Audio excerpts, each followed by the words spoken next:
Bismillahirrahmanirrahim. Assalamualaikum warahmatullahi wabarakatuh. Waalaikumsalam Waalaikumsalam warahmatullahi warahmatullahi wabarakatuh. wabarakatuh. Alhamdulillah alladzi bi ni'matihi wa fadlihi tatimmu shalihat. Alhamdulillah wassalatu wassalamu ala Rasulillah asrafil anbiya'i wal mursalin wa ala alihi wa sahbihi wa man ihtada bi sunnati wa huda amma ba'du. Alhamdulillah wa syukurillah ya Muhammad sekalian yang dirahmati Allah. Di pagi ini dengan rasa syukur kita kepada Allah Tabaraka wa Ta'ala, kita masih diberi kesempatan oleh Allah untuk hadir dalam majlis ilmu, sebuah majlis yang di pagi ini kita akan kembali membahas tentang Asmaul Husna dan tentu dengan membahas tentang ayat-ayat Allah atau nama-nama agung Allah inilah yang mudah-mudahan kita makin bersyukur atas semua nikmat yang telah Allah berikan dan puja-pujian milik Allah kepadanya kita beribadah dan kepadanya kita mohon pertolongan. Salawat ring salam tentu senantiasa kita curahkan kepada Nabi kita baginda Rasulullah SAW beserta keluarganya, para sahabat dan juga mudah-mudahan kita termasuk umatnya yang diridhokan oleh Rasulullah, umatnya yang kelak akan mendapatkan syafaat dari beliau, sebuah cita-cita agung yang tentu semua orang beriman berharap akan mendapatkan syafaatul uzma dari Nabi kita baginda Rasulullah alaihi salatu wassalam.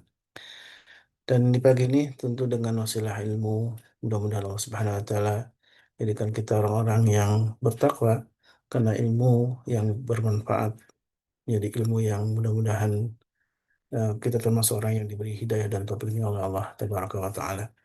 Dan kita doakan para guru kita yang sudah selalu menemani kita setiap pagi dan juga di malam hari, berbagi ilmu, memberikan nasihat, taujihat kepada kita semua. Dan inilah satu kenikmatan sesungguhnya kita bisa bermunazamah dengan orang-orang soleh. Dan kita doakan mobil khusus kepada Gurunda Sadadi Al-Jamari. Hafizakallah Ta'ala. Semoga Allah selalu limpahkan kesehatan, keberkahan, dan juga tentu keistiqomahan dalam dakwahnya. Dan doa ini untuk kita semua juga saling doakan menjadi satu kenikmatan agung yang berada dalam majlis ilmu. Mendoakan saudara-saudara kita yang barangkali ada yang sedang sakit, Allah segera angkat penyakitnya. Allah sehatkan dengan kesehatan yang sempurna. Dan juga kalau ada pun yang sedang kesulitan, Allah beri jalan keluar terbaik. Dan inilah doa dari saudara kita. Kita saling mendoakan. Mudah-mudahan Allah Subhanahu wa taala jadikan majlis ilmu ini majlis yang penuh dengan rahmatnya. Dan tidak lupa selalu diingatkan oleh admin, mari kita memanfaatkan pagi yang penuh berkah ini dengan keberkahan harta kita. Dengan harta yang berkah tentu menjadi satu eh, senjata atau bekal untuk memperbanyak amal soleh. Dan mudah-mudahan amal yang rutin kita lakukan ini menjadi amal yang paling dicintai Allah Tabaraka wa Ta'ala. Baik jamaah yang bukan Allah, mari kita siapkan diri kita untuk sama-sama menerima eh, ilmu hidayah melalui ilmu ini yang insya Allah akan disampaikan oleh guru kita Sadadi Al-Jamari. Masih melanjutkan tema tentang bahwa Allah itu Allah dan An-Nafi, ya. Dan Allah lah yang eh, maha memberikan kemadharatan dan juga kemanfaatan untuk kita semua. Sebuah prinsip hidup yang tentu bagi orang beriman tidak ada yang terjadi di muka bumi ini yang menimpa diri kita kecuali atas izin Allah. Dan inilah sebuah keyakinan akidah yang harus kokoh, ya, yang dimiliki oleh orang-orang beriman. Baik, Assalamualaikum Saudara Al-Jabari, Masya Allah. Waalaikumsalam warahmatullahi wabarakatuh. Senang melihat kembali dengan Insya Allah dengan Gurunda Saudara Al-Jabari. Pagi ini mudah-mudahan tambah sehat saja, tambah Amin ya Rabbi. tambah Insya Allah lah. Semuanya kenikmatan yang telah Allah berikan ini, apalagi kecuali kita syukuri, ya. Karena kalau nggak disyukuri, ya azab Allah. Kalau disyukuri apapun sekecil apapun yang kita rasa berapa begitu banyak sebenarnya, ya. Sudah Allah berikan. Kerja itu. Seringkali kita tidak sadar betapa banyak sekali nikmat Allah yang Nanti tidak habisin. kita sadari. Dan kita bersyukur maka Allah janjikan Oh, iya. azidannakum, Allah akan tambahkan kenikmatan. Baik, saudari tafadhol masykura. Jamaah yang Baik. Allah, kita siapkan diri kita untuk sama-sama menyimak satu lanjutan kajian tentang Autar wal Nafi. Tafadhol masykura. Syukran jazakumullahu khair. Maka fi kulli hayatikum ya Amin Ustaz. amin Allahumma. Assalamualaikum warahmatullahi wabarakatuh. Waalaikumsalam Waalaikumsalam warahmatullahi warahmatullahi wabarakatuh. wabarakatuh. Alhamdulillah, alhamdulillahilladzi binikmati tatimmus shalihat. Alhamdulillahilladzi anzalna sakinata fi qulubil muslimin walladzi anzalna qur'ana fi qulubil mu'minin. Asyhadu an la ilaha illallah wahdahu la syarikalah, asyhadu anna Muhammadan abduhu wa rasuluhu la nabi wa rasul ba'da. Allahumma salli wa sallim wa barik ala nabiyyina Muhammadin wa ala alihi wa sahbihi wa mawala wa la haula wa la quwata illa billah amma ba'd.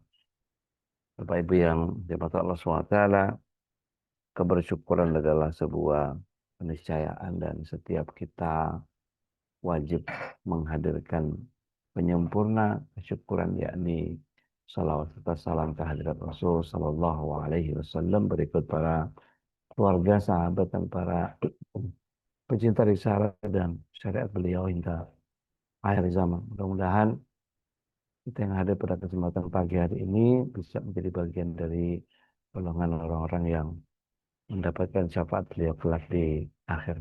Amin. Amin.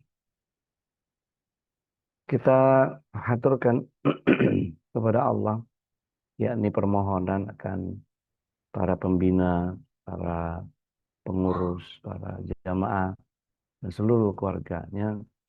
Semoga Allah Tabaraka wa Ta'ala hadirkan tidak hanya hidayah, tapi juga inayah, kudrah, iradah, dan terlebih ma'unahnya, agar senantiasa kita bisa menjalankan keistiqomahan di dalam menjalankan keislaman kita dengan segala kekurangan yang kita punya, yang Allah SWT akan dorong dan arahkan kita kepada husnul khotimah dan kelak kita akan bersamakan di surga bersama keluarga. Amin. Amin ya rabbal alamin. Di pekan yang lalu kita belum selesai membahas tentang Allah Sang Maha Pemberi Manfaat dan Allah Sang Pemberi Mudarat. Jadi ada spirit takut dan harap kepada Allah, khauf dan rajanya itu adalah karena Allah SWT memberikan manfaat dan memberikan mudarat. Jadi ketika tidak ada yang bisa mendatangkan mudarat dan manfaat selain Allah Azza wa Jalla, maka ketika Allah berkehendak menjatuhkan kemudaratan kepada seseorang, tidak ada seseorang pun yang bisa menghalanginya. Begitu pula ketika Allah hendak mengkaruniakan atau mengkaruniakan kemanfaatan atau kebaikan kepada salah seorang hamba, maka tidak akan ada yang mampu mencegahnya. Sebab semua ada dalam genggamannya. Sekuat apapun orang yang hendak berbuat jahat kepada kita, kalau Allah SWT tidak kehendaki, ya, kalau tidak mengizinkan terjadi, maka tidak akan pernah terjadi. Maka tidak ada tempat untuk menggantungkan harapan kecuali kepada Allah. Dan tidak ada pula yang dia paling takutkan kecuali Allah Tabaraka wa Ta'ala. Kepada Allah lah kita mengharapkan kebaikan. Maka terkait dalam hal itu Ibnu Athaillah dalam kitab Al-Hikamnya mengungkapkan bahwa apabila Allah Ta'ala membukakan pintu harapan, maka saksikan apa yang akan Allah berikan kepadamu. Apabila ingin Allah bukakan pintu takut, pintu khauf, maka perhatikan apa yang telah engkau amalkan mentaati Allah. Jadi di dalam persoalan berharap dan takut kepada Allah dalam konteks khauf dan raja ini menyeimbangkan rasa yang ada, maka apa yang Allah berikan kepada kita itu yang kita bisa jadikan sebagai harapan-harapan kita. Begitu pula ketika kita mengharapkan pintu khaufnya Allah dibuka, maka apa yang kita kerjakan ya rasanya kurang semua ya. Baca Al-Quran segitu-gitunya, sholat ya seada-adanya, sedekah ya begitu aja. Nggak ada yang istimewa, nggak yang sampai apa namanya dikatakan hebat lah, biasa aja semuanya. Belum lagi istighfar kita, belum lagi. Nah, itu kalau mau ngomongin seluruh apa yang kita amalkan rasanya ya kurang aja semua. Kalau dibanding dengan apa yang Allah SWT hadirkan.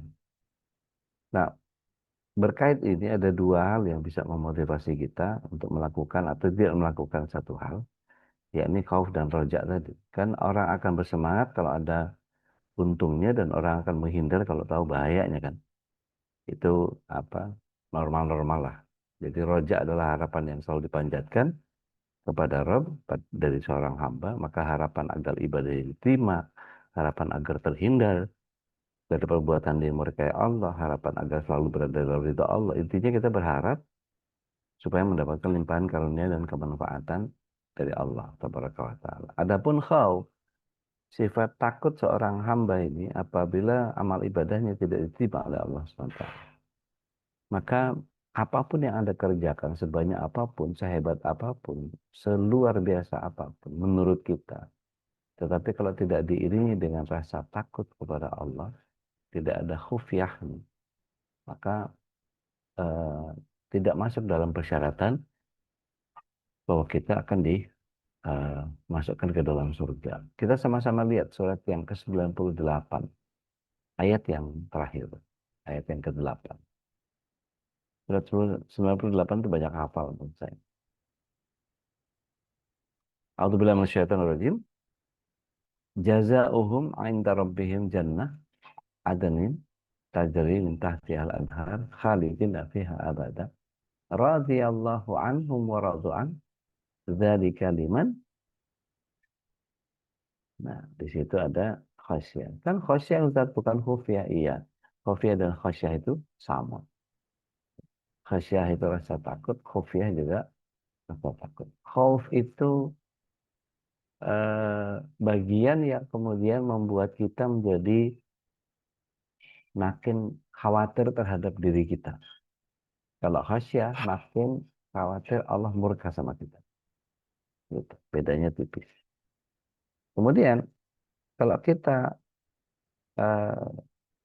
meyakini bahwa amal ibadah kita nggak diterima oleh Allah SWT, maka jangan kita takut misalnya nggak kebagian uang misalnya. Jangan takut nggak kebagian kedudukan.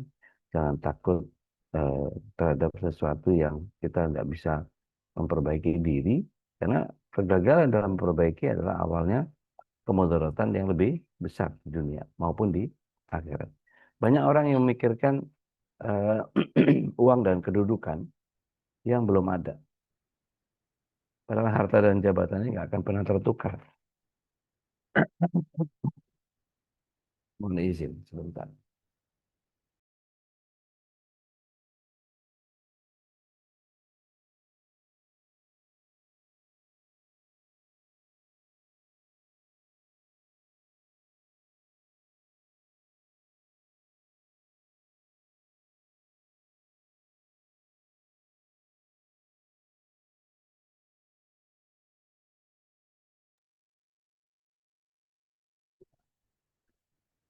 Oke, begini. Kalau kita sudah eh, menjalankan amanah sekualitas dengan apa yang kita memang ditempatkan, memang diposisikan, maka siapapun kita kerjakan saja yang kemudian membuat kita menjadi lebih mulia dari sisi apa kalau saya istilahkan eh, excellent service. Jadi melampaui batas eh, yang sudah kita eh, ditetapkan. Misalnya gini, target bikin laporan misalnya eh, sebisa mungkin eh, besok pagi gitu. Maka sebelum besok pagi kita sudah siapin laporan. Bahkan sebelum diminta kita sudah ngelapor. Jadi bekerja di atas ekspektasi. Nah kalau kita bisa lakukan seperti itu bagian yang kita nggak usah khawatir. Kita udah maksimal mengerjakan itu.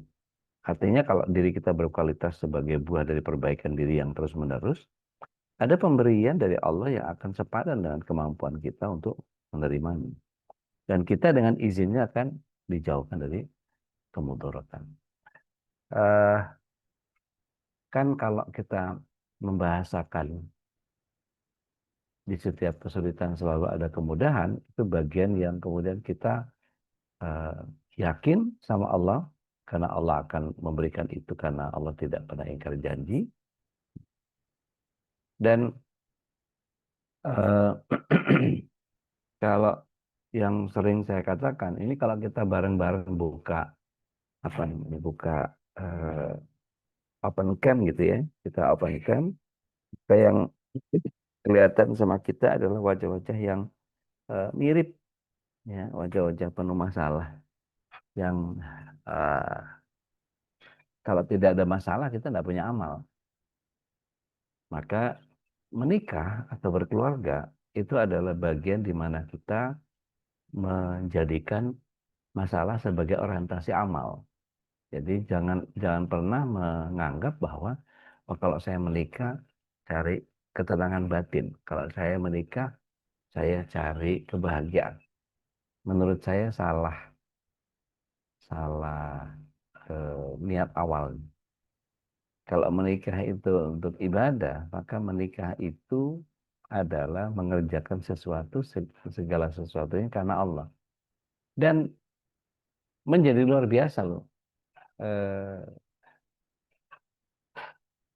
Mohon izin ya, para wanita yang eh, sedang berniat untuk dia menyendiri gitu ya. Mohon izin, sekali lagi mohon izin. Em, ada terlalu banyak amal yang bisa dikerjakan ketika ada pasangan. Bahkan berpegang tangan, salaman, atau apapun yang dikerjakan, semuanya jadi pahala. Tapi saya nggak mau intervensi lebih lanjut ya. Artinya gini, sebisa mungkin kalau bisa membuka diri untuk menerima, eh, mungkin ada yang tertarik, dan cara Allah SWT mendatangkan jodoh itu kadang-kadang sekadar apa yang kita diberikan gitu. Nah, saya nggak tahu. Eh, Nanti dibahas lebih lanjut di bahasan yang lain ketika misalnya Allah SWT memberikan mudarat kepada pasangan dan memberikan manfaat kepada pasangan itu sekali lagi untuk kita muncul amalnya gitu. Maka niatkan ketika Allah itu ad-dar nafi', maka yang kita harus lakukan adalah eh,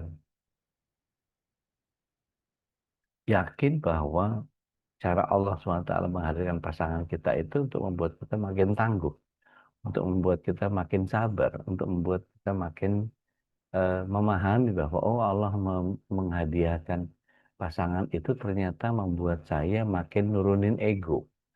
Oh Allah SWT dengan sifat ad-dar wan nafi' itu menjadi bagian yang saya harus jadi manfaat untuk anak-anak saya, untuk keluarga saya.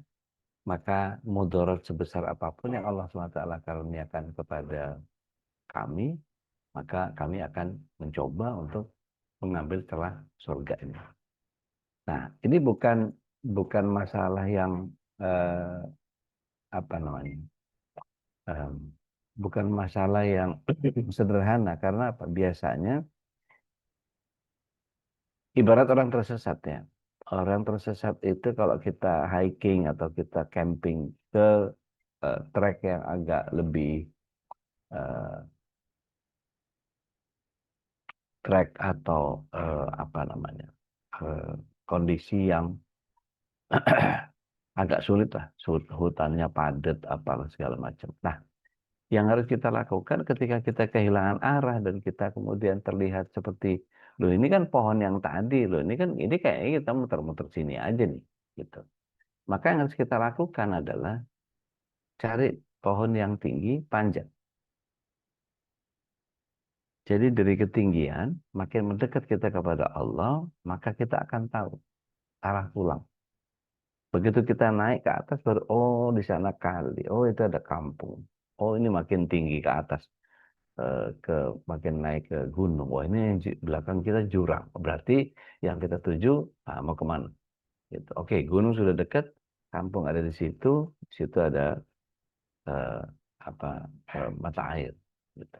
Nah dari situ kita bisa memetakan lagi. Oke, yuk dari satu grup kita ini gitu ya, kalau berbalik lagi kepada keluarga gitu, yuk keluarga kita ini kita kalibrasi yuk, menuju kepada Allah. Dan itu bukan tanggung jawab kepala keluarga, tapi tanggung jawab semua anggota keluarga.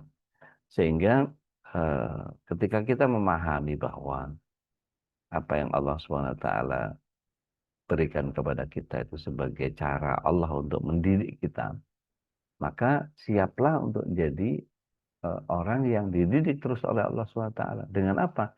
Dengan kelakuan pasangan yang enggak menyenangkan, dengan kelakuan anak yang tidak mengenakan, dengan keluarga, dengan siapapun. Atau apapun kondisi yang kemudian membuat kita menjadi, oh ini cara Allah mendewasakan kita. Tapi kalau kita melihat sesuatu bukan dari kitanya, selalu menjadikan orang lain, tapi emang dasar dia begitu.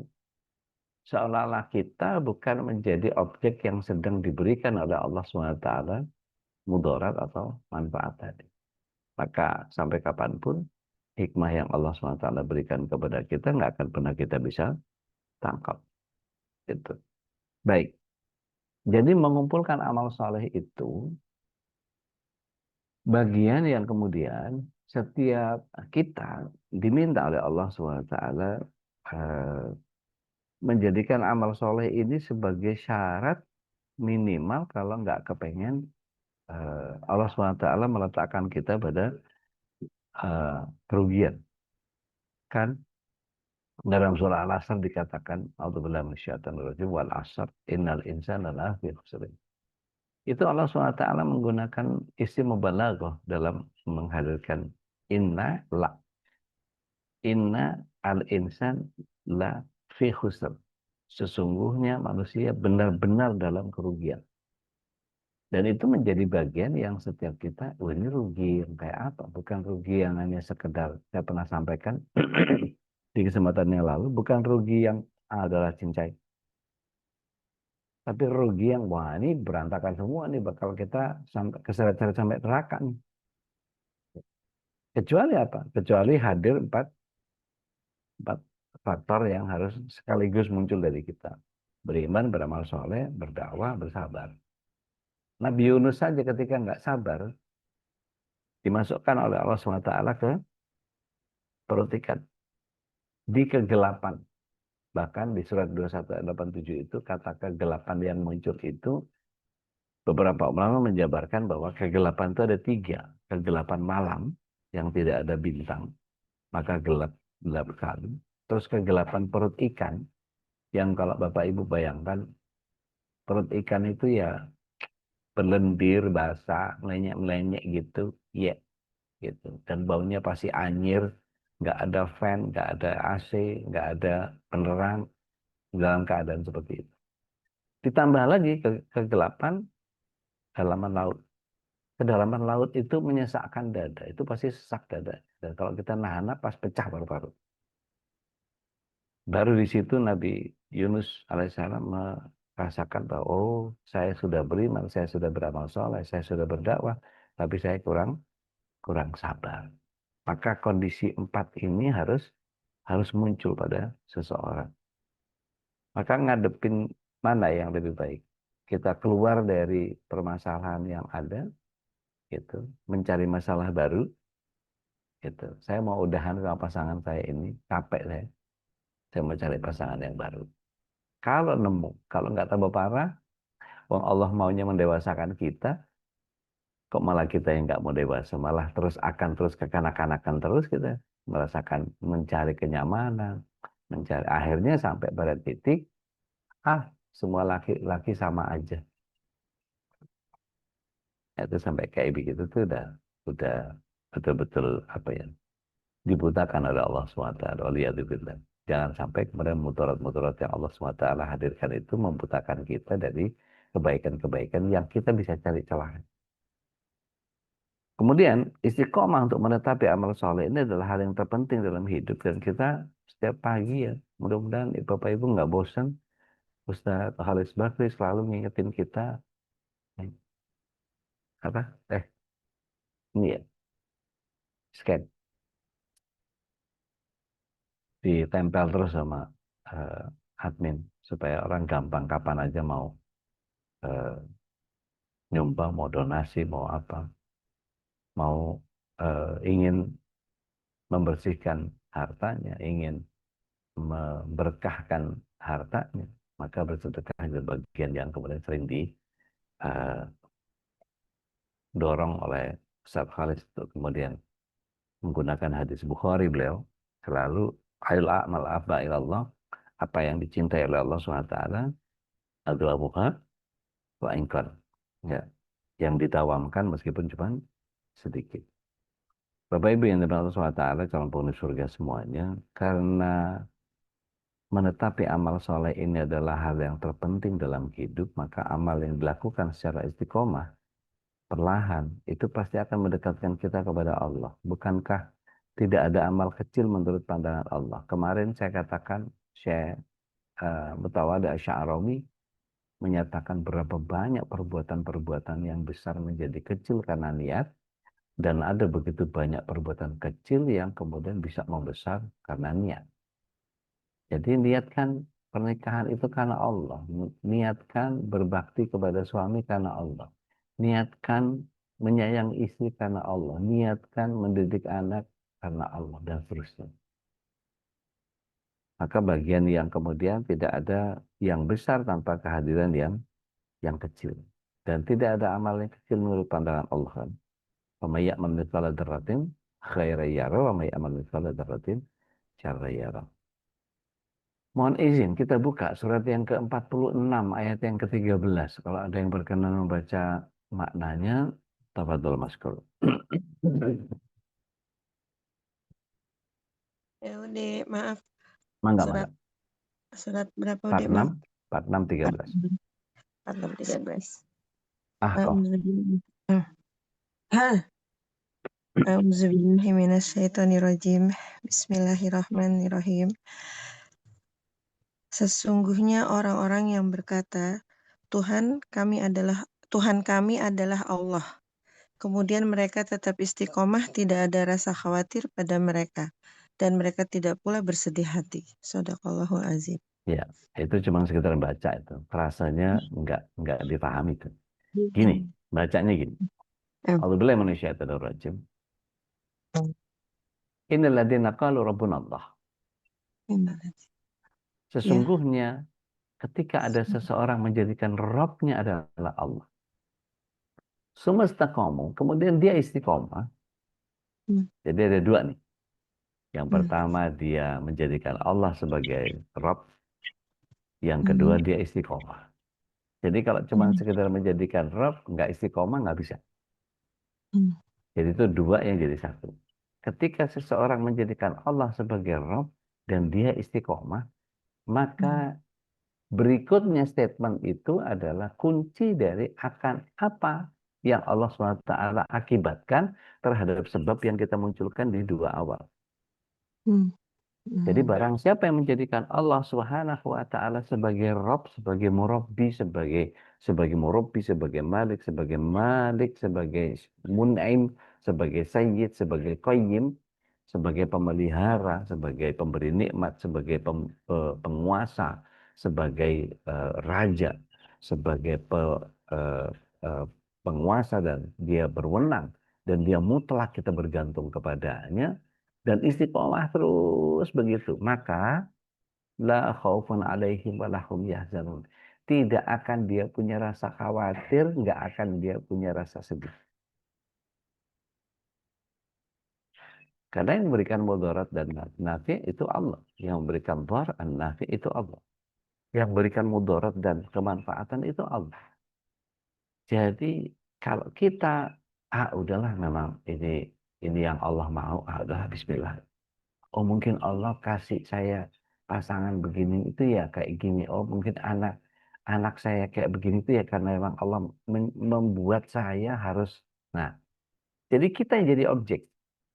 Jangan kemudian melimpahkan kepada orang lain. Emang dasar si itu tuh gini, si itu gini, si itu gini. Nggak usah. Saya. Oh, Allah ingin mendewasakan saya. Oh, Allah ingin membuat saya sabar. Oh, Allah ingin membuat saya tangguh. Oh, Allah. Gitu. Jadi tolak ukurnya adalah berangkat dari kita. Nah, kemudian kesolehan dan kemuliaan akhlak ini adalah kumpulan dari amalan kebaikan yang dilakukan terus-menerus. Dan harus ikhlas. Ingat ya, iman, amal, ikhlas. Kalau iman, amal saja tidak ikhlas, akhirnya ya nggak nyampe ke Allah tuh. Dan eh, kita eh, akan dianggap menjadi ahli tahajud kalau tiap malam istiqomah menjalankannya. Sebaliknya kita sulit menyebutnya ahli tahajud kalau cuma sekali dua kali melakukannya, gitu kan ya. Intinya akhlak mulia itu lahir dari kebiasaan, dan kebiasaan ini lahir dari konsistensi kita menjalankan sebuah amal. Walaupun amal itu kita dianggap ringan dan kecil. Tahajud itu harus berapa rakaat sih? Berapa aja Ude, Nah, semampu. Ih, 2 rakaat dan 1 witir bisa. bisa. Tahu ya hongkul. Itu aja. Dan istiqomah kan. Mhm. Nggak usah yang kemudian, wah saya kepengen eh, kayak Rasulullah SAW 8/3. Kalau bangun, kalau kita lihat berapa eh, anggota grup kita di MKI di Keluarga Indonesia yang di pusat, belum yang di daerah, belum yang ikut di berapa orang, yang nggak ikut 66, yang tahajud berapa? 30-an. Nah, kan. Itu juga cuman yang ada di grup gitu. Iya kalau bangun dia, kalau enggak, wallah alam. Artinya gini, eh, ketika besar atau ada yang besar, ada yang bentukan yang kecil, yang kita jangan sekali-kali menyepelekan yang kecil. Kita sebaliknya harus membiasakan diri hal-hal kecil yang kemudian secara istiqomah selain menjalankan perintah-perintah yang wajib, ada senyum yang tulus yang kita bisa nilai sebagai kebaikan yang luar biasa. Eh, saya nggak tahu, hmm, sebegitu sulitnya kah kita menghadirkan senyum untuk keluarga kita setiap pagi. Jangan-jangan karena tadi malam mimpi macam-macam gitu, ngelihat pasangan, ngelihat anak gitu, ngelihat orang kayak semua mau diperangin semua. Sampai ada beberapa video yang konten sih, tapi sebegitunya gitu. Itu pasti muncul dari satu pengalaman. Apa itu? Suaminya disuruh minta maaf di konten. Assalamualaikum, saya mau klarifikasi, saya minta maaf karena istri saya mimpi saya selingkuh. Coba mimpi doang, apa coba ya gitu-gitu tuh. Nah, kemudian gini, eh mungut sampah, bersihin kamar mandi, ngongkosin temen, berbagi makanan, minjemin buku, nengok orang sakit, memaafkan yang bersalah, bersedekah, mau mendengarkan ucapan yang baik, dan lain-lain. Banyak sekali yang amal soleh ini kalau kita kumpulkan, kita nggak pernah tahu amal yang mana yang bikin kita masuk surga. Dan selama kita istiqomah melakukan itu, maka jangan heran kalau Allah kemudian mengangkat derajat kita di hadapan manusia lain. Bukankah janji Allah selalu tepat? Mari kita lihat surat yang ke-9 ayat yang ke-20.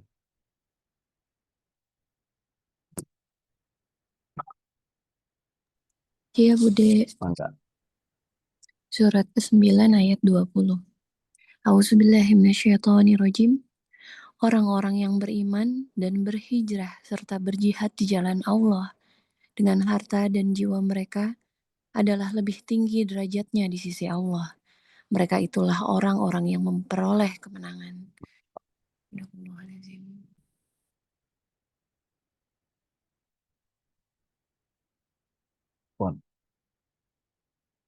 Orang yang beriman, kemudian dia memperbaiki diri. Orang yang mengimani sesuatu, kemudian mengaktualisasikan dengan menghadirkan perubahan. Dari yang nggak ngerti, jadi ngerti.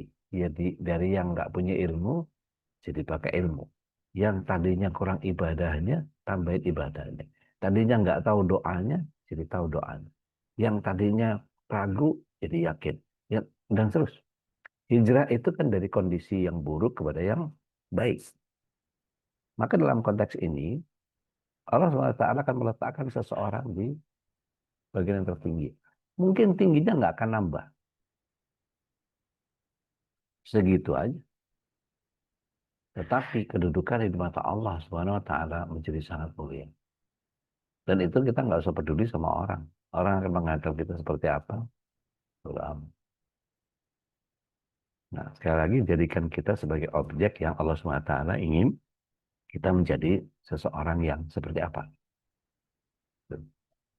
Maka ada baiknya juga kalau kita bikin program untuk membiasakan diri, bikin mudabaah gitu, bikin apa daftar eh, apa saja yang membuat kita jadi apa istilahnya bisa membuat kita terprogram begitu ya dengan checklist bisa dilakukan. Jadi kalau kemudian bangun tidur istiqomah zikir, bersihin tempat tidur, bersihin diri, wudhu, nyapa dan senyum manis kepada pasangan dan anak. Atau saat berjumpa dengan orang lain, dahulukan diri untuk tersenyum, mengucapkan salam. Nggak usah bilang bahwa ini sombong banget nih orang. Tegur aja dulu. Kita yang mulai. Gitu. Maka bisa jadi dia minder, bisa jadi dia eh, malu. Bisa jadi dia memang kurang pandai bergaul. Tapi kalau kita mulai, jangan-jangan dia menjadi teman yang hangat gara-gara kita mau buka. Mulai. Kemudian, ketika mau beraktivitas, maka awalkan dengan basmalah, akhiri dengan alhamdulillah. Ketika hendak tidur, kita bisa mengawali dengan berwudu, sholat zikir, ya, zikir atau membereskan pikiran dari kedengkian dan kebencian terhadap orang lain. Maka terus dan terus melakukan amal-amal kecil yang insya Allah dengan rahmat dan kasih sayangnya Allah akan mengkaruniakan kita kemuliaan akhlak dan mendekatkan kita dengan kebaikan-kebaikan dan menjauhkan kita dari keterpurukan. Sehingga ada bagian yang kalau Allah itu dar dan nafi', ad-darar nafi'. Allah itu menjadi seseorang harus tabah menghadapi berbagai musibah. Dalam sudut pandang keimanan, gitu ya, itu hadirnya masalah dan ujian boleh jadi adalah anugerah. Kadang orang nggak mau mencerna ini. Ya Allah sedang marah sama saya. Padahal bukan. Masalahnya adalah sapaan dari Allah agar kita sadar dan kembali uh, kepada Allah. Atau dengan hadirnya masalah itu Allah ingin kita bersabar sehingga dosa-dosa digugurkan dan derajat diri dinaikkan. Pertanyaannya adalah apa yang harus kita lakukan ketika Allah adzar yang memberikan mudarat ini menguji kita dengan kemudaratan. Kalau kita bisa lewat dengan baik sehingga kita banyak mendapatkan limpahan karunia, kenapa tidak? Artinya seringkali saya katakan dari sejak awal, kalau ini jalan ke surga, saya ikhlas. Itu bagian yang uh, membuat kita menjadi memahami bahwa membangkitkan kesadaran itu adalah episode kehidupan yang harus dijalani. Artinya kita nggak bisa lari dari masalah kalau waktunya sudah tiba. Persis seperti kita ketika mendapatkan soal ujian atau saat dibagikan lembar soal. Bisa ngelak kita nggak bisa. Langitan berkata ini saatnya untuk kita ngadepin ujian. Sekali-kali jangan pernah lari dari kenyataan. Ya. Kalau mau lari itu 100 meter di depannya, GBK. 100 meter aja di 17-an nanti. 100 meter depannya kasih kembang api. Kemudian kembalikan semua kepada Allah. Ada kalimat romantisnya Allah. Inna lillahi wa inna ilaihi raji'un. Sesungguhnya segala sesuatu yang datang dariku akan kembali kepadaku. Ini kan bahasa Allah. Engkau milikku. Satu saat kau akan kembali kepadaku. Itu kan dramatis banget loh kalau kita bayangkan itu. Itu adalah milik. Jadi kita ini miliknya Allah. Maka jadikan selalu kita objek. Kita adalah objek yang sedang dididik oleh Allah Tabaraka wa Ta'ala. Maka ketika ditimpa kesusahan, segera kumpulkan segenap kekuatan dan katakan, saya nggak boleh gagal ngadepin ujian ini. Saya nggak boleh hancur dengan ujian ini. Hidup saya nggak boleh rusak dengan ujian ini. Saya harus jalani semua dengan baik. Maka dengan lantang katakan, wahai persoalan besar, aku punya Allah yang lebih besar.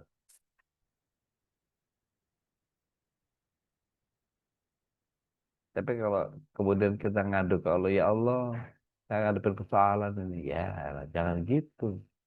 Katakan kepada persoalan, wahai masalah yang besar, aku punya Allah yang lebih besar. Sehingga kita berada di posisi yang kemudian kita sebagai objek ini dikuatkan oleh Allah SWT. Dan kita yakin bahwa kita akan digunakan oleh Allah SWT untuk menggelar begitu banyak kebaikan-kebaikan. Lewat cara yang mana? Sabarkah kita, tabahkah kita, atau kemurungsungkah kita, atau malah jadi temperamen.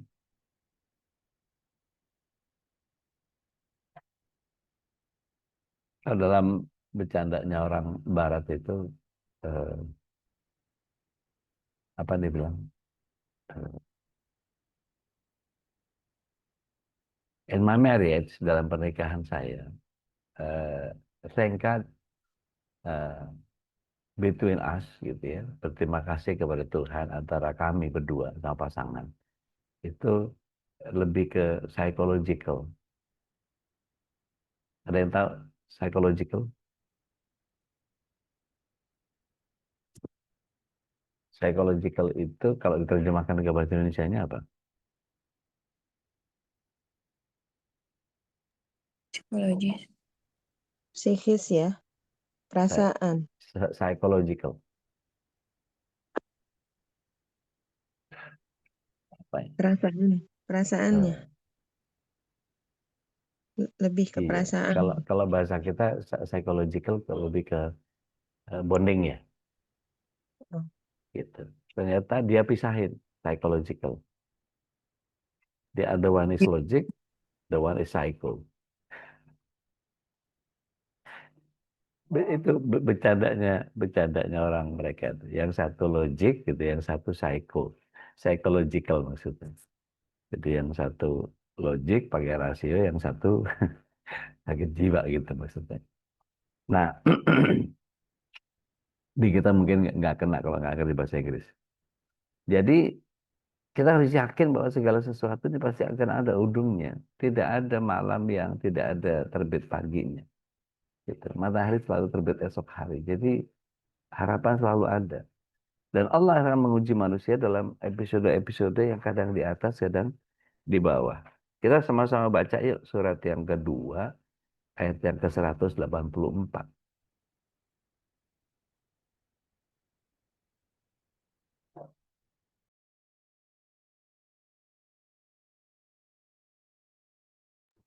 Ya udah. Mangga teh.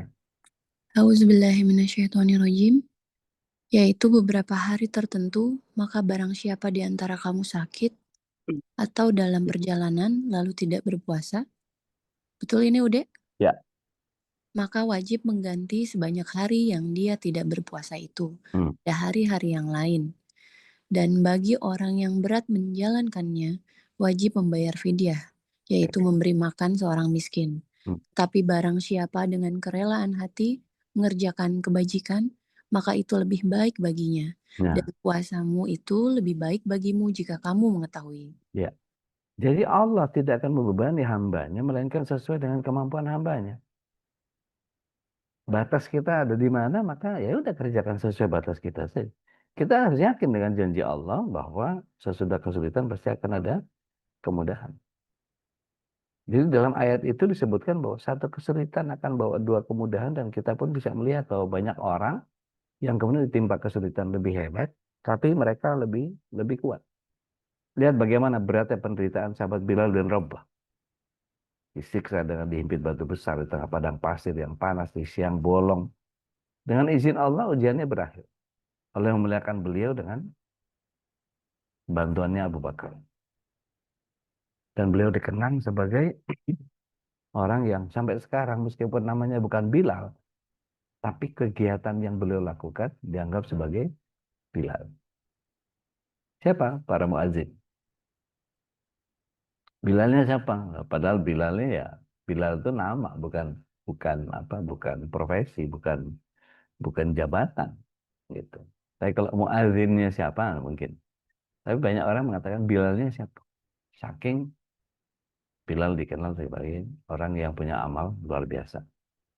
Yang berikutnya, teguhkan hati bahwa saya harus mendapatkan manfaat dan nilai tambah dari penderitaan ini. Allah tidak akan pernah zalim kepada hambanya dan pasti ada hikmah di balik setiap kejadian dan penderitaan. Kita saja yang melihatnya bisa terbalik.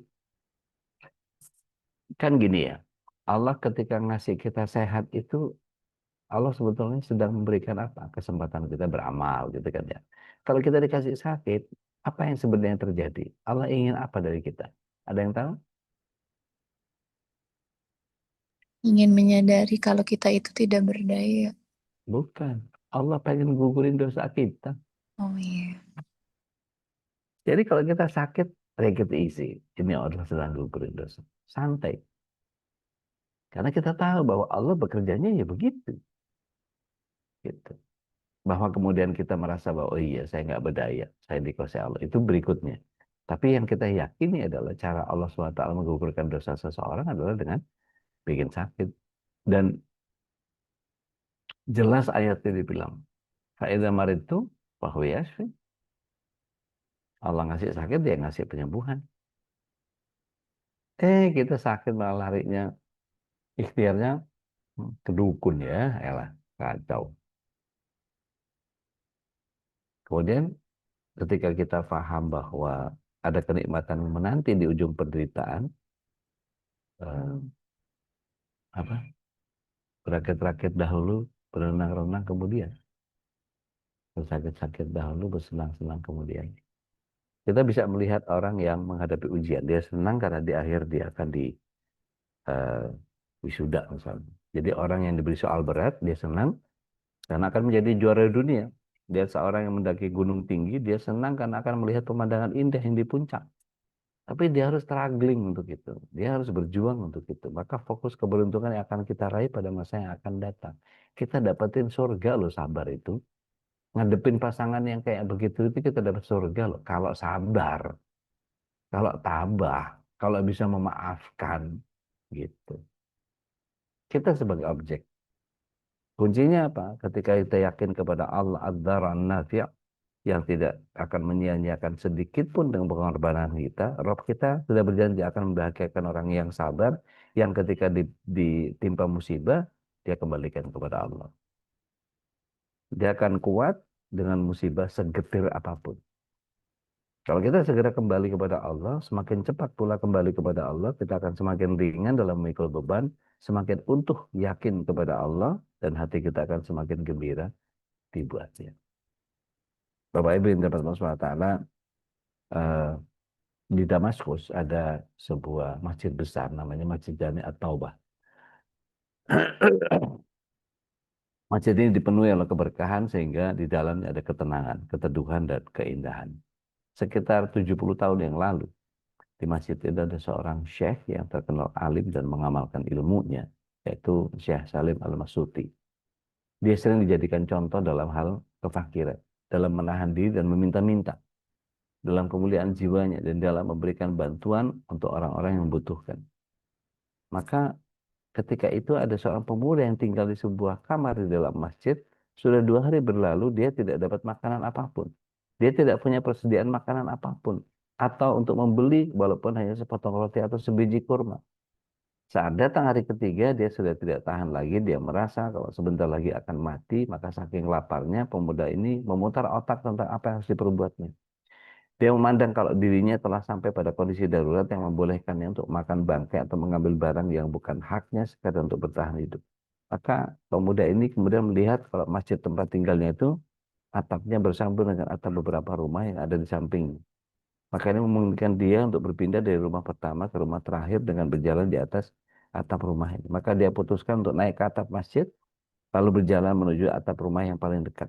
Ketika melihat ada seorang wanita sedang memalingkan pandangannya dan menjauh dari rumah tersebut. Dia kemudian melihat rumah yang ada di sebelahnya lagi, sepi, dan dia mencium aroma masakan yang berasal dari rumah tersebut. Maka pemuda ini menahan laparnya, saking keroncongan perutnya, maka aroma masakan ini membuat dia terganggu seleranya. Dan dia bagaikan magnet yang menarik dirinya untuk masuk ke dalam rumah. Maka rumah-rumah yang pada masa itu dibangun dengan satu lantai, ini memudahkan si pemuda untuk melompat dari atap dalam serambi. Maka sekejap dia sudah ada di dalam rumah, lalu secepat itu dia menuju dapur, dia angkat tutup panci yang ada di sana, dia melihat ada terong besar yang sedang dimasak. Tanpa pikir panjang, pemuda itu ngambil satu terong karena udah terlalu lapar, dia tidak memberikan panasnya terong itu. Dia langsung gigit ketika hendak menelan, ya, akal sehat dan kesadaran agamanya muncul kembali sehingga dia berkata kepada dirinya sendiri, Alhamdulillah, aku ini seorang penuntut ilmu dan tinggal di masjid. Pantaskah aku ke rumah orang tanpa izin, mencuri barang yang ada di dalamnya? Dia merasa kalau yang dilakukan adalah sebuah kesalahan besar, maka pemuda ini pun beristighfar dan menyesali apa yang dilakukannya. Maka terong yang sudah digigitnya itu dia simpan lagi di panci. Akhirnya dia kembali ke masjid. Dia milih untuk merasakan lapar daripada harus mengkonsumsi makanan yang haram. Walaupun dalam keadaan darurat. Maka di sini keimanan ini, pemuda ini lebih memilih memudahkan dirinya daripada harus merusak kesuciannya. Dia lebih memilih untuk menahan penderitaannya berupa rasa lapar daripada harus makan sesuatu yang haram. Maka pada saat itu Syekh Salim Al-Masyuti sedang mengisi pengajian. Dia pun duduk bersama dengan jamaah yang karena sangat lapar. Maka pemuda ini hampir tidak bisa memahami apa yang disampaikan oleh Syekh Salim. Ketika pengajian selesai, orang-orang meninggalkan masjid, maka datang seorang wanita yang menutupi tubuhnya dengan hijab. Saat itu tidak ada wanita yang keluar rumah, kecuali dia mengenakan hijab yang menutup seluruh tubuhnya. Wanita itu kemudian berbicara dengan Syekh Salim Al-Masyuti. Pemuda itu tidak mendengar apa yang dikatakan. Tiba-tiba Syekh melihat sekeliling masjid dan dia melihat tidak ada siapa-siapa kecuali pemuda yang sedang kelaparan. Maka Syekh ini manggil, kamu udah nikah belum? Belum. Kamu siap nikah? Pemuda itu terdiam. Ketika Syekh harus mengulangi pertanyaannya, akhirnya pemuda angkat dia, ya Syekh, demi Allah saya tidak memiliki sepeser apapun uang untuk membeli roti. Bagaimana mungkin saya akan menikah? Wanita ini memberitahuku kalau suaminya sudah meninggal dan dia adalah orang asing di kota ini. Di sini, bahkan di dunia ini, dia tidak lagi punya siapa-siapa. Kecuali seorang paman yang sudah tua, lagi miskin. Sedangkan dia setelah datang bersama pamannya itu. Kemudian sambil menunjuk seorang lelaki tua yang duduk di pojokan masjid. Wanita ini telah mewarisi rumah suaminya dan semua hasil penghidupannya. Sekarang dia ingin agar ada seorang laki-laki yang bersedia menikahinya, agar dia tidak sendirian, dan mungkin akan diganggu orang. Maukah kamu menikah dengannya? Maka pemuda ini mengiyakan permintaan tersebut dan Syekh Salim Al-Masyuti bertanya kepada wanita, apakah engkau mau menerima pemuda ini sebagai suami? Dia jawab iya. Maka Syekh Salim memanggil paman si wanita itu, mendatangkan dua saksi, kemudian melangsungkan akad nikah dan membayarkan mahar untuk muridnya ini. Setelah saya jadi suami istri, maka kemudian peganglah tangan istri. Maka dipegang tangan wanita yang kini jadi istrinya. Kemudian istrinya bawa suaminya ke rumahnya. Sampai di rumah, kemudian wanita itu membukakan cadar menutupi wajahnya. Tampaklah oleh si pemuda ini kalau istrinya ternyata seorang yang masih muda dan cantik. Dan dia pun bergetar karena rumah istrinya ini rumah yang sebelumnya dia masuki ketika dia mencuri terong. Engkau mau makan? Kata istrinya. Karena sangat lapar, maka tawaran pun diiyakan. Wanita ini kemudian mengambil makanan dari dapur, termasuk panci yang berisi terong yang sudah dimasak tadi. Dia melihat kalau terong tersebut telah ada yang menggigit. Aneh, siapa yang masuk rumah dan menggigit terong ini, katanya. Mendengar ini, pemuda menangis dan menceritakan apa yang telah dilakukan. Kemudian istrinya berkomentar, ini adalah sebuah sikap amanah. Kamu jaga kehormatanmu dan kau tinggalkan terong yang haram itu. Lalu Allah karuniakan kepadamu tidak hanya terong, tapi rumah beserta berikut isinya. Bahkan sampai dapat istri dalam keadaan halal. Jadi barang siapa yang meninggalkan sesuatu karena Allah, pasti Allah akan menggantikan kepada yang lebih baik daripada itu. Subhanallah. Zat sang pemilik asma ad-dar an-nafi', dia maha kuasa untuk menganugerahkan kebaikan dan kemanfaatan yang sempurna bagi hamba-hamba yang dikehendakinya. Tapi hal ini hanya diberikan kepada mereka yang bersungguh-sungguh menjalankan ketaatan kepadanya, menjaga diri dari yang diharamkan, dan rela menderita demi meraih keridhaan. Kalau kata Ustaz Nuzul, Ustaz Muhammad Nuzul Fikri, antum lagi minta sama Allah, ya Allah lapar, kepengen nasi padang ya Allah gitu ya. Tiba-tiba ada seorang eh, apa wanita yang butuh pasangan, terus kemudian kita nikahin, ternyata ini Uni dari Padang. Itu luar biasa, itu dahsyat banget. Kita nggak cuma dapat masakan Padang, tapi dapat Uni dari Padang. Nah, itu dapat makanan yang paling enak itu nanti ya. Makan nasi Padang disuapin orang Padang. Nah, mantap. Ustadz Khalis, tafadhol masker, mungkin ada yang berbagi rahmat ini pagi-pagi di kita. Sambil senyum-senyum ngerasa bahwa ada bagian jangan-jangan kita nih sedang dikasih mudarat supaya kita dapat manfaat gitu kan ya. Tafadhol masker Ustaz. Baik, Insya Allah, Barakallah. Alhamdulillah, sebuah pencerahan ya. Ternyata memang Allah itu begitu sayang sama kita ya. Apapun yang selalu Allah takdirkan, sesungguhnya adalah untuk kebaikan kita semua. Cuman tadi sikap kita kadang-kadang Sabar, nggak sabar. berbalik ya. Makanya selalu al sabrun jamil ya. Fasbir sobrong jamila. Ini perkataan yang diungkapkan oleh Nabi Yakub alaihissalam yang kemudian dikutip dalam Al-Quran, didokumentasi dalam Al-Quran, dalam firman Allah, sabrun jamil gitu ya.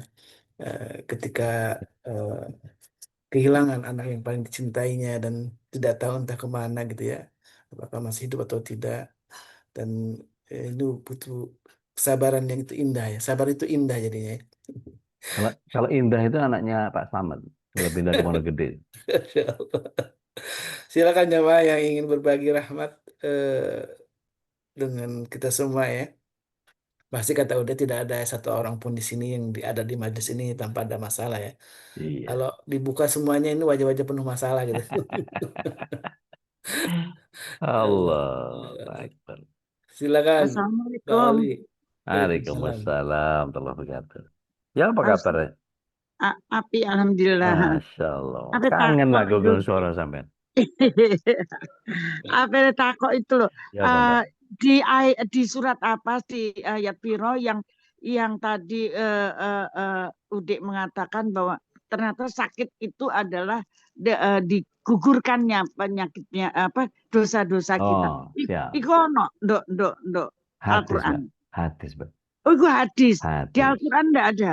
Ano, hadis. Oh, Jadi Rasulullah SAW bilang dalam doanya, eh, la ba'sa tohurun insya Allah. Nggak apa-apa sakit itu akan menggugurkan dosa, kata Rasulullah SAW. oh La Rasulullah. ba'sa tohur insya Allah. Dari situ Oh, baru diketahui bahwa oh ternyata sakit itu menggugurkan dosa. bisa. Baik, Ngono, Pak. matur suwun. Oke. Monggo, katuran. Assalamualaikum warahmatullahi wabarakatuh. Waalaikumsalam warahmatullahi wabarakatuh. Saya emang Mbak nggak Oli, tahu. Mbak Oli tadi yang apa? Hah? Mbak Oli tadi yang Ah, berdua. boleh, boleh. Mbak Oli, silakan. Assalamualaikum warahmatullahi wabarakatuh. Waalaikumsalam warahmatullahi wabarakatuh. Begini Ustadz, kan tadi memang ternyata Allah merencanakan semuanya agar kita mendapatkan manfaat dan Yes, itu ya, teguh indeed, gitu. indeed. Nah, kemudian apakah, tapi kan bukankah kita juga biasanya tuh dibilang kayak ya berarti kalau misalnya kamu misalnya udah nih mendapatkan pelajaran di sini, bagaimana kita tahu bahwa kita itu beranjak misalnya dari suatu tempat ke tempat yang lain itu karena memang pelajarannya sudah selesai dan karena kita menginginkan keadaan yang lebih baik, atau kayak kita ya udah mungkin Allah menempatkan aku di sini ya berarti aku harus bertahan untuk belajar lagi tentang ini dan ini gitu. Kapan kita bisa memutuskan untuk kayak itu tadi hijrah ke tempat yang lebih baik, keadaan yang lebih baik tanpa membuat seakan-akan skenario Allah itu tidak tepat untuk kita gitu. Bismillah, salatu wassalamu ala Rasulullah. Ini pertanyaan yang menyulitkan saya. Wallahu a'lam.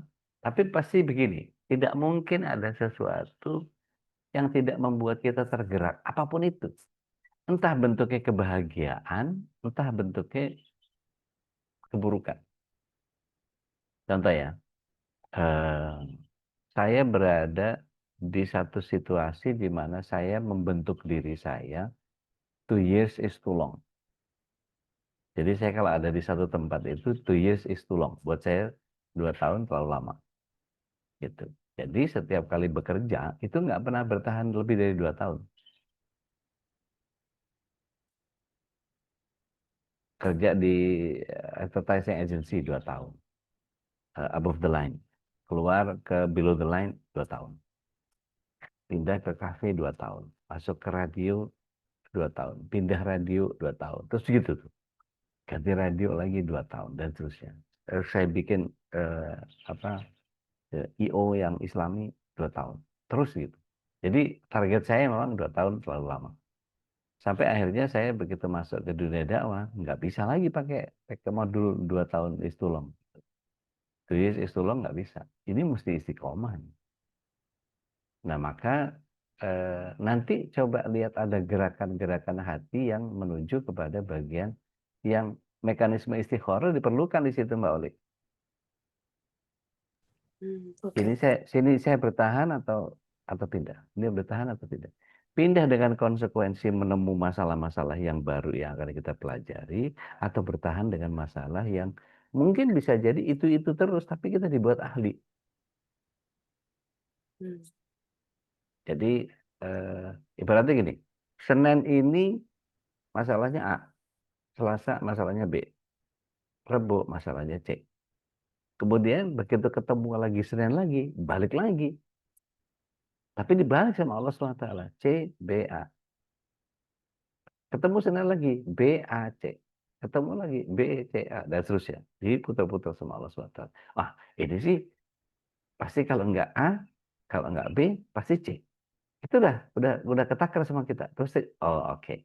Oh, oke. Oh berarti saya diuji dari sininya. Terus habis itu kita akan merasa bahwa ini udah nggak challenging buat saya. Saya harus naik level. Udah terlalu nyaman saya di sini. Nah, kalau punya challenge itu, silakan. Kalau saya ngajar di sini kayak udah cukup nih. Saya mau cari sekolahan yang lebih baik. Berarti udah mulai apply itu. Nah, itu diringankan sama Allah SWT kalau udah begitu. Insyaallah. Ya udah mungkin nanti saya mau PC buat mungkin Mangga. gimana Mangga. istikharah Mangga. terbaik gitu. Mangga. Tadi siapa aja? Ada 4 tadi. Siapa aja tuh? Teh Nadia mangga. Ya, Ada Mbak Meli juga kalau nggak salah. warahmatullahi wabarakatuh. Waalaikumsalam warahmatullahi wabarakatuh. Kali ini kalau saya tidak akan menyulitkan Ude insya Allah. Udah begini kan tadi udah sampaikan sakit itu ya menggugurkan dosa gitu. Nah, teks itu apakah berlaku dalam semua sakit termasuk misalnya kita merasakan ada indikasi sihir. Saya bukan nanya rukyahnya. Ya. Ya, tapi gimana cara kita menempatkan itu gitu dalam hidup kita. Oh, ini ada indikasi sihir berarti apakah sama juga menggugurkan dosa tapi kita minta mau ruqyah gitu. Gimana udah? Ya, baik. Bismillah. Wassalamualaikum ala Rasulillah. Yang harus dipahami konsepnya adalah sakit itu menggugurkan dosa. Itu dulu. Entah itu sihir, entah itu pandemi, entah itu apa, segala macam. Kira-kira kalau itu sihir atau bukan, Allah mudaratkan kepada kita, bisa nggak? Bisa banget. Bisa ya. Bisa banget. Nah, tinggal nanti kita menyikapinya seperti apa. Ada penyakit-penyakit yang bisa selesai dengan kita bermajelis ilmu. Ada penyakit-penyakit yang selesai dengan zikir pagi petang. Ada penyakit-penyakit yang bisa dengan obat kimia. Ada yang dengan herbal. Ada yang dengan istirahat penuh. Ada yang dengan olahraga. Ada yang macam-macam itu. Nanti tinggal kita ikhtiarnya aja ke Allahnya kayak apa. Ini kali.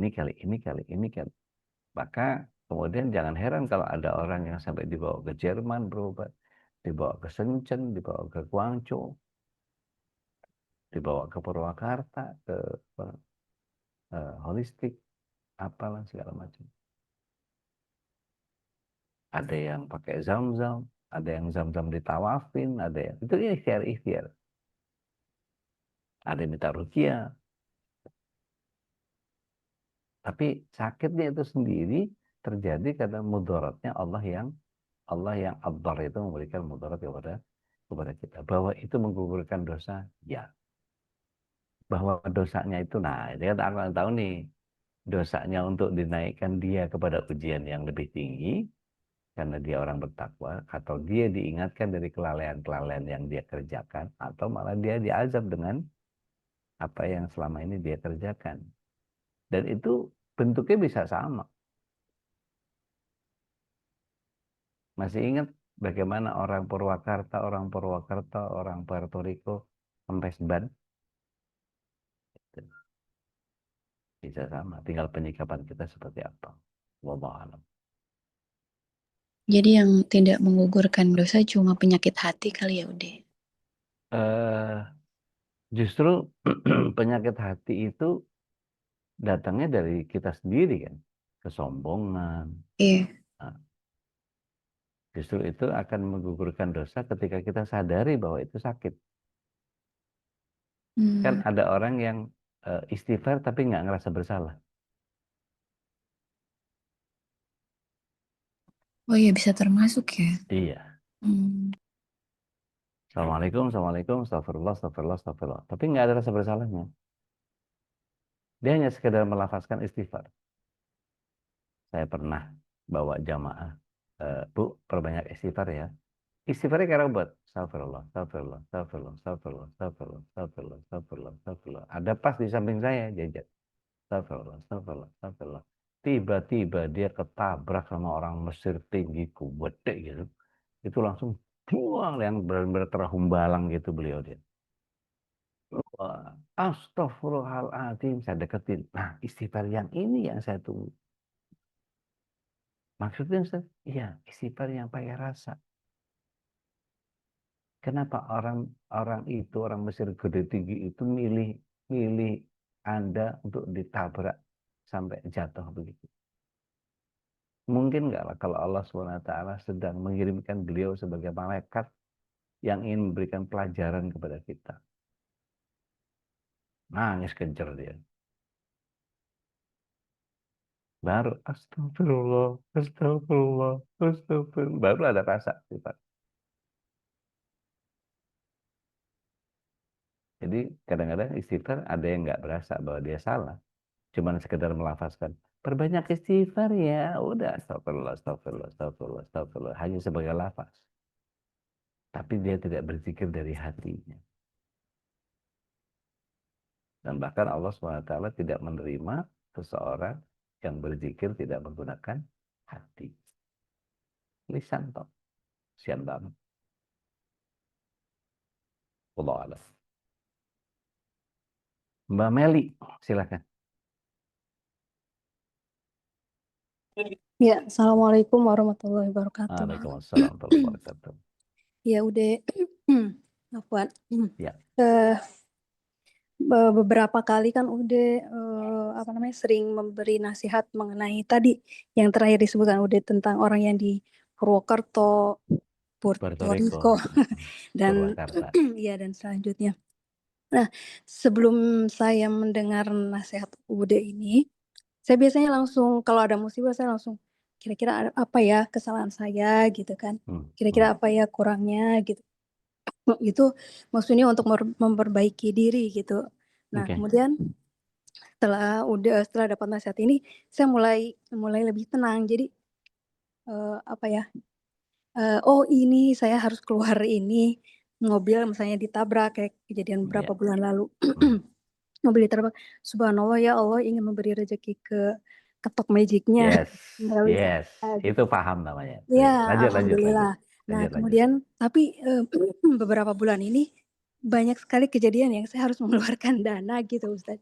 Nah, terakhir kemarin suami saya nyundul motor gitu kan, nyundul motor orang lain. Nah, saya jadi tergoda lagi untuk untuk kembali ke saya sebelum dapat nasihat. Apa ada kesalahan apa ya? apa yang harus saya perbaiki ya. Nah, kembali ke situ. Nah, ini yang jadi pertanyaan, apakah memang itu adalah pilihan kita ya Ustadz, bahwa apa sih sebetulnya sikap kita yang paling tepat? Kan kalau dilihat idealnya, pasti idealnya yang, oh ini Allah mau memberi rezeki ini lewat saya gitu kan.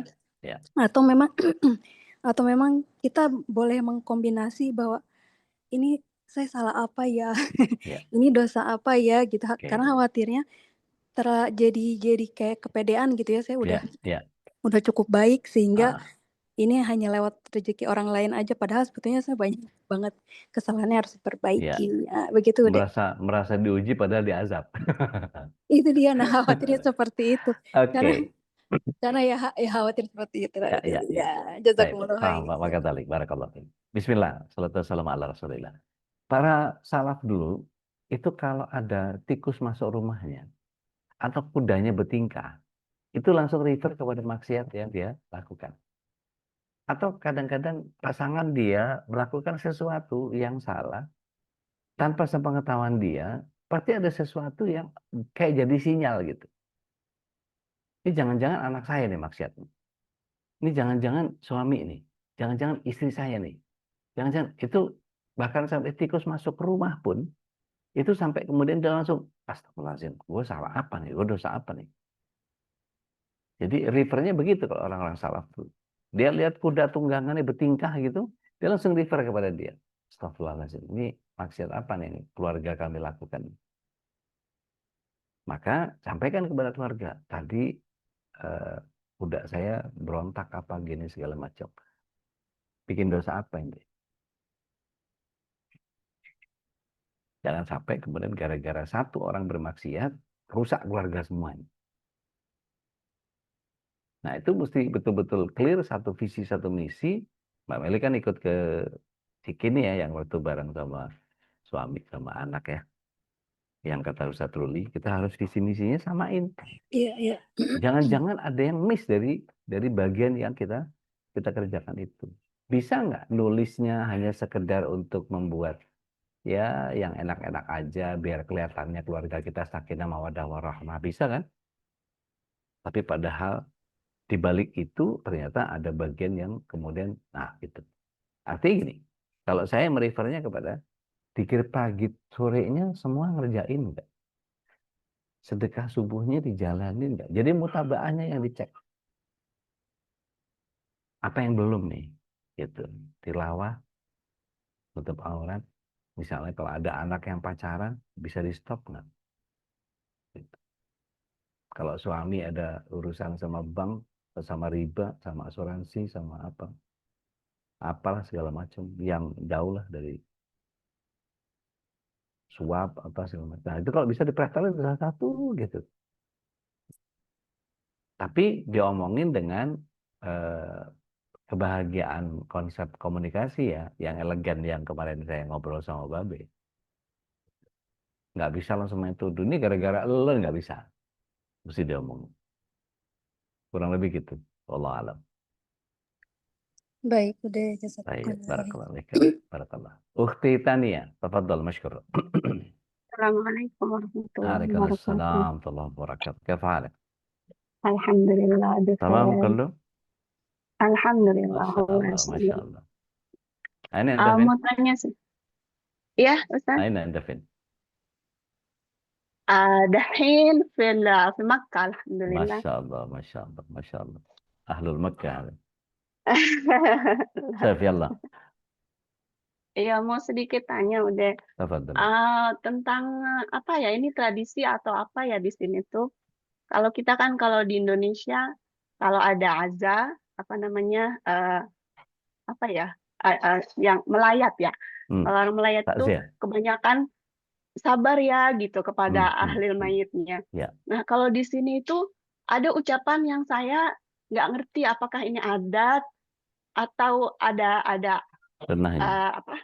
Iya ada sunnahnya dan why gitu kenapa? Mereka itu yang ibaratnya tuh kepada ahlul mayat bilangnya Allahu ajrakum. Jadi mungkin ada hubungannya nggak dengan yang tadi kita kok vibe-nya jadi sedih atau Ya. apa ya, sekarang tuh lagi vibe-nya sakit, Ya, musibah gitu. Ya, baik. terima kasih. Baik. Bismillah. Jazakallah khair. Salatu wassalamu ala Rasulillah. Jazakillahu khair. Jadi gini, Rasulullah SAW itu pernah menyampaikan satu hadis ketika kepada, kalau saya nggak keliru, tolong koreksi saya, Ummu Salamah. Beliau sampaikan, ittaqillah fasbir. Allahumma ajurni fi musibati wa akhlif li khairan minha. Jadi minta sama Allah, ya Allah berikanlah musibah ini sebagai pahala kepadaku, atau berikanlah pahala dari musibah yang kau berikan kepadaku ini, dan gantikan dengan yang lebih baik. Maka bunyinya seperti tadi, Allahu ajra. Gitu. Karena ajra itu kan bagian dari jaza, bagian dari balasan. Gitu. Jadi apa yang Allah SWT sedang timpakan musibah kepadamu, dan Allah akan berikan pahala penggantimu. Gitu kira-kira bahasa pendeknya dari sisi lafaz yang mereka lakukan seperti itu.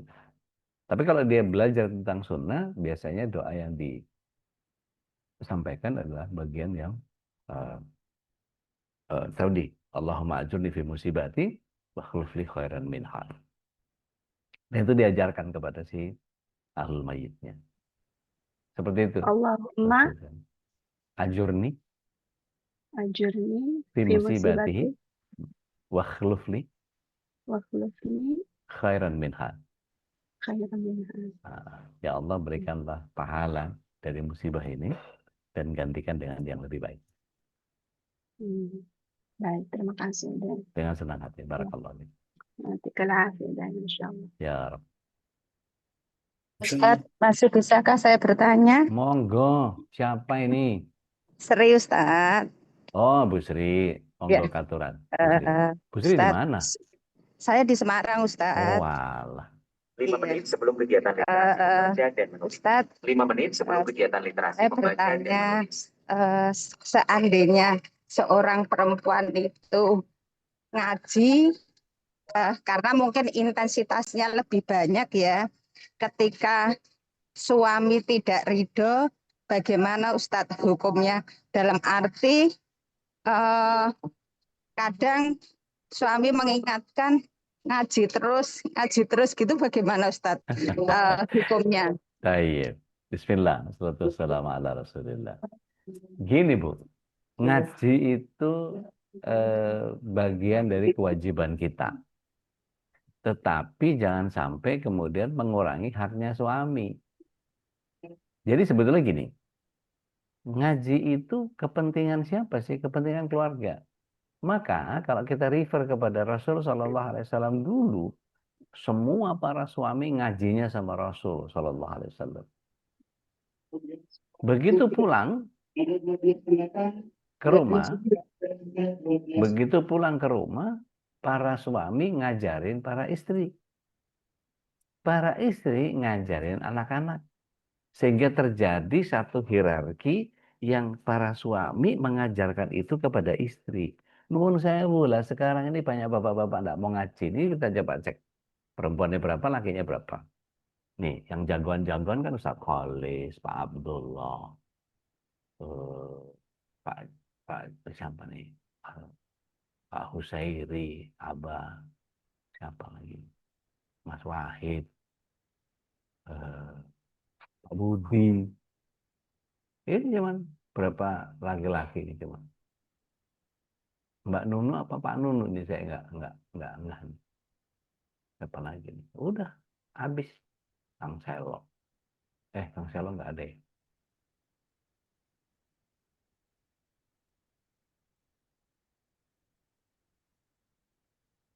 Mas Nandar, oh ada Mas Selo. Laki-lakinya cuma itu. Dari 65 orang yang ngaji, lakinya cuma segitu. Artinya kalau kemudian si istri kemudian mengharapkan suami ngasih wejangan ilmu kepada dia, terus nggak bisa, maka istri minta izin sama suami, Mas aku tak ngaji ke situ ya. Kalau dibolehin berangkat. Enggak, sekarang aku kepengen berduaan sama kamu karena aku lebih cinta kepadamu. Jangan pergi Bu ngaji di rumah aja. Pahala ibu lebih besar ngurus suami daripada ngaji.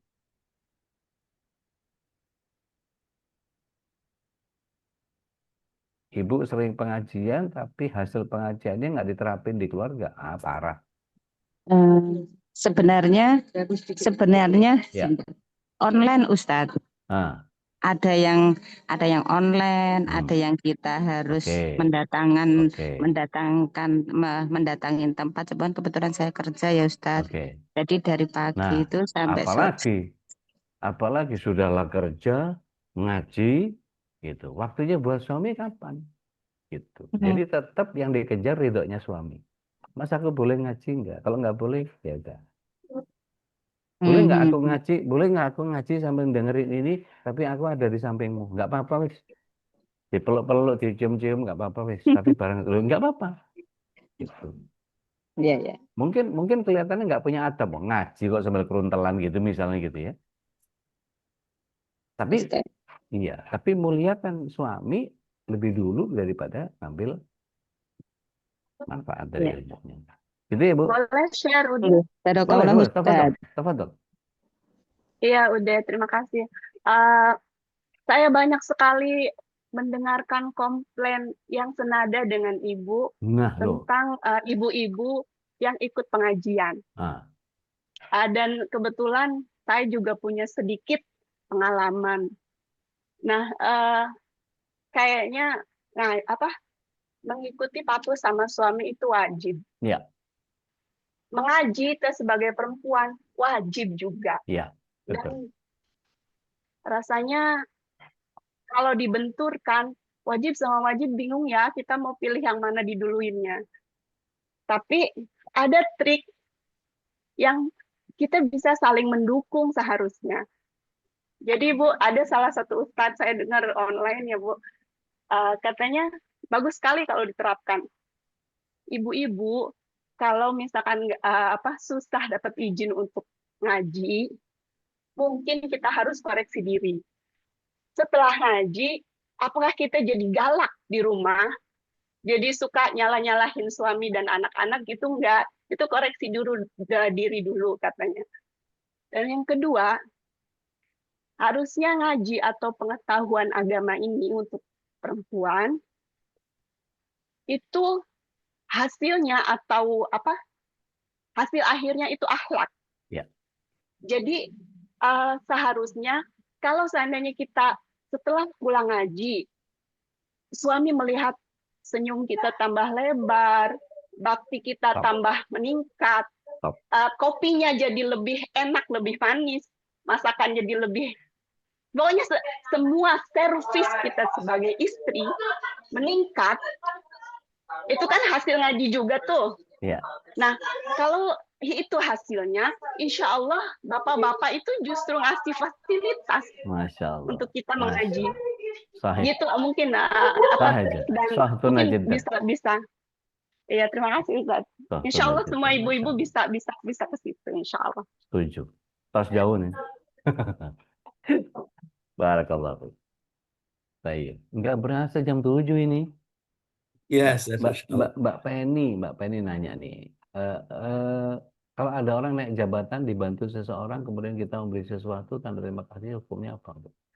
Kalau itu bagian yang dibantunya berdasarkan nggak ngerubah keputusan, nggak ada masalah karena sifatnya hadiah. Tapi kalau dengan hadiah itu dia ditentukan berhasil atau tidaknya atau masuk lolos atau tidaknya, maka itu suap. Gitu. Ngasihnya sesudah atau sebelum? Kalau ngasih sebelum haram. Karena ar-rashi wal murtasi itu suap menyuap itu tidak haram, tidak dosa, tapi langsung neraka. Ar-rashi wal murtasi kullu finar. Semuanya masuk neraka. Kurang lebih begitu Mbak Penny, nanti tinggal ditaruh. Di mana? Oh, ngasihnya setelah diterima, setelah naik pangkat. Oh ya sudah, itu tanda terima kasih. Kalau bisa jangan cuma dia seorang, ajak makan-makan semuanya misalnya. Satu lingkungan. Jadi jangan personal hadiahnya. Gitu. Diundang, ini kebersyukuran saya atas jabatan naik tingkat misalnya, undang anak-anak yatim makan bareng. Tapi yang udah biasa makan enak nggak boleh ikut makan. Yang boleh ikut makan anak-anak yang nggak pernah makan daging. Jadi kita melayani anak-anak yang nggak biasa makan enak. Wah, seru itu kalau bikin begitu tuh. Insya Allah lebih berkah. Allah alam. Alhamdulillah, insyaallah Udah tabarakallah. Ustaz, capek Ustaz ngomong Tidak, mulu sudah dari jam tadi. 7, Masya Allah. Tabarakallah. Kita lanjut insya Allah ya. Besok masih bersama Ustaz Dodi dan juga Abang Insya insya Allah. Allah ya. Kita doakan mudah-mudahan Gurunda selalu Allah sehatkan ya, Masya Ya Allah. Rabb, ya Rabb. Berkah, amin, Allahumma amin. Baik, jamin Allah, alhamdulillah wa syukurillah.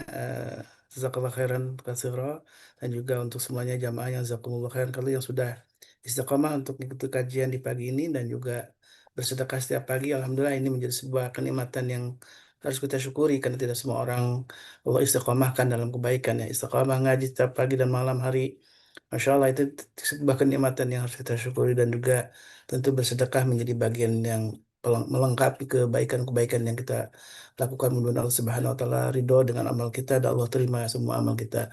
Amin Allahumma amin. Mari kita tutup dengan doa kafaratul majlis. Subhanakallahumma wa bihamdika asyhadu an la ilaha illa anta astaghfiruka wa atubu ilaik. Alaikum hadana wa iyyakum. Assalamualaikum warahmatullahi wabarakatuh. Waalaikumsalam Waalaikumsalam. warahmatullahi Waalaikumsalam warahmatullahi wabarakatuh.